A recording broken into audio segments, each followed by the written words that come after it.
वरुण जी, सबसे पहले good to see you. Shiv has always been connected to you. मुझे ऐसा लगता है कि जब कलर्स शिव की बात करते हैं या फिर कोई भी शिव का रोल आता है तो सबसे पहले मेरे दिमाग में तो आपका ही कैरेक्टर आता है, और अब एक नया कैरेक्टर आ रहा है। How excited are you for this character? Thank you भाई। पहले तो अ, ये सही है कि इससे पहले शिव जी के कैरेक्टर मैंने 9-10 बार किए हैं। तो अब क्या होता है कि आप एक कैरेक्टर को इतनी बार निभा चुके हो और ये बहुत बड़ी रिस्पॉन्सिबिलिटी होती है। शिव से बड़े कोई है नहीं, तो शिव से ताकतवर, शिव से ज़्यादा असीम कोई नहीं है। तो जब वो रोल कर लिया, एक बार नहीं, 2 बार नहीं, इतनी 10 बार ऑलमोस्ट कर लिया, तो मुझे ऐसा लगता है कि अब कितना 7 साल से कर रहा हूँ। राइट। तो अभी थोड़ी सी मोनोटनी मुझ में भी आ गई थी और मुझे ऐसा लगा कि यार जो लोगों के ऊपर भी वो अब थोपने वाली बात ना हो जाए, क्योंकि कहानियाँ तो तकरीबन तकरीबन वही रहने वाली हैं। तो एक थोड़ा नया पर्सपेक्टिव मिलता है अगर कोई नया एक्टर आता है, क्योंकि मेरा ये मानना है कि जब भी कोई एक्टर किसी रोल को अप्रोच करता है ना, तो थोड़ा सा एक्टर उस रोल को देता है और थोड़ा सा रोल उस एक्टर को देता है। तो दोनों एक दूसरे के साथ में जब मिलते हैं तो वो जो इन दोनों की मिलने की जो मैरिज होती है वो ही एक अच्छा कैरेक्टर बना कर लाती है।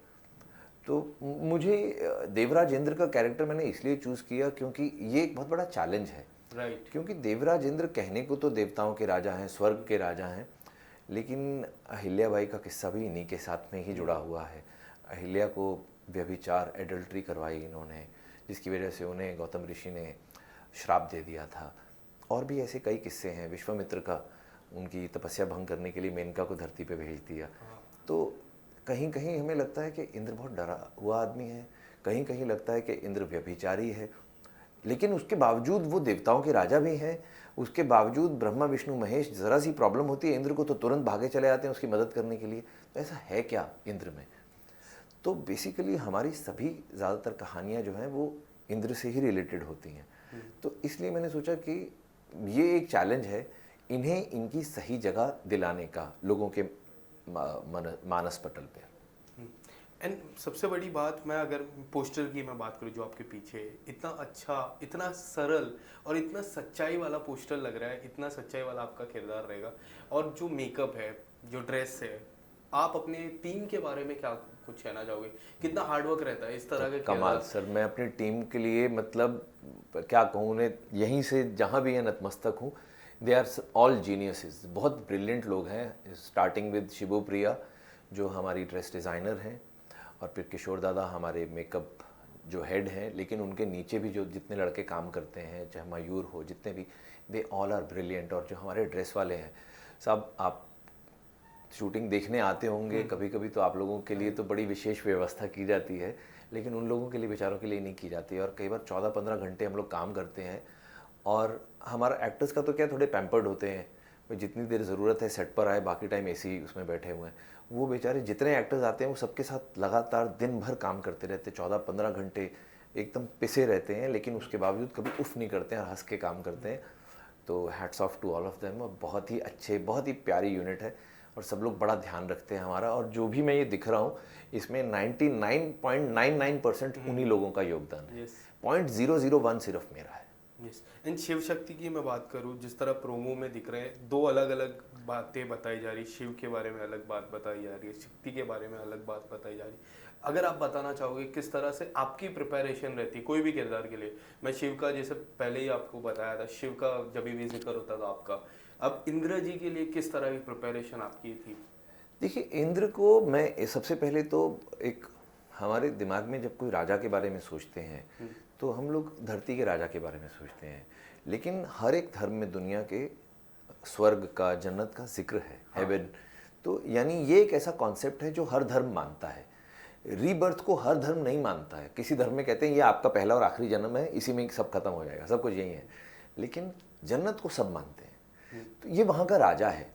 ये कैसे बात करता होगा? क्या इसको लालच होता होगा किसी चीज़ का? क्योंकि हर कोई ये कहता है यार मरने के बाद हमें स्वर्ग मिले भगवान, बस ऐसा कुछ हो जाए।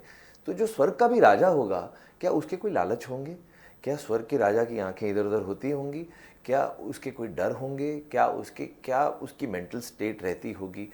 ये अपने आप में एक बड़ा इंट्रीगिंग सा सवाल होता है कि इंद्र को किस तरीके से प्रेजेंट किया जाए कि लोगों को अच्छा भी लगे, उसमें हीरो भी नज़र आए, कि मेरी जिम्मेदारी ये है कि लोगों को उसमें हीरो नज़र आए। तो मैं इंद्र को हीरोइक बनाना चाहता था। इसके लिए मैंने बहुत लंबा चौड़ा वर्कशॉप किया। मेरा सीधा सा तरीका क्या है, मैं 4-5 एक्टर छांट लेता हूँ जिनको मैं बहुत हाई रेट करता हूँ, और मैं उनके पास जाता हूँ बहुत सेल्फिशली, जब भी उनके पास टाइम होता है, चाहे रात के 12 बजे, और मैं उनको बोलता हूँ सर ये रोल आपको मिला है, अब आप क्या प्रिपेयर करोगे।